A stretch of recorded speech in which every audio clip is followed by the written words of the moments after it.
Hello dear crochet lovers, I welcome you to my channel. In this tutorial video I will show you a special way to start your crochet project using the long yarn end. Let's begin. For this method I will use the ribbon yarn and the crochet hook that matches it. Mine is a size 5 mm. For this special start I need to leave a long yarn tail. I'm leaving about 20 cm. Later I will show you what we use it for. I make a slip knot and place it on my hook. I tighten the working yarn to form a loop.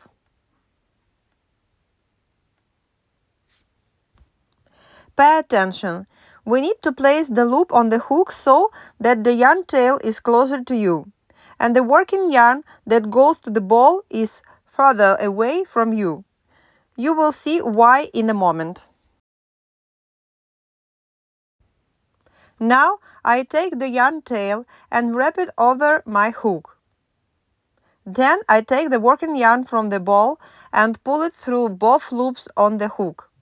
I wrap the yarn tail over the hook again and pull the working yarn through both loops. Make sure your yarn tail doesn't get pulled and stretch it while you do this. Hold it with your left hand so all the loops are the same size. As you can see, I'm making a chain of stitches. Keep making new stitches until you have the number you need.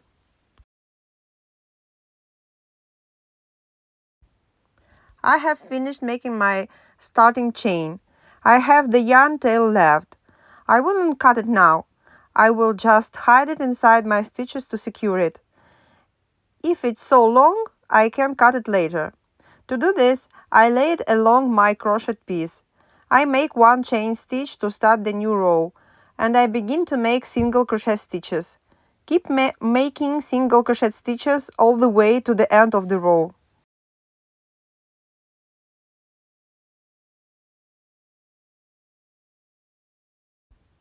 I made a bigger sample, and now let's look at its special feature. As you can see, our sample has a neat little braid of stitches on one side and on the other side, at the beginning and at the end. This way of starting is very useful, for example, when you crochet the bottom of a bag. This is for when you need to later go around the edge of the bottom with single crochet stitches or some other stitch.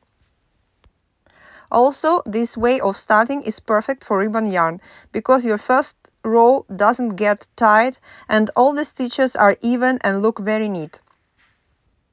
I hope this lesson was helpful and interesting for you, and you will use this method not only for crocheting my bag but also in your future projects. Thank you for watching. Please give this video a like if you enjoyed it. Subscribe to my channel if you haven't already. See you next time. Bye bye.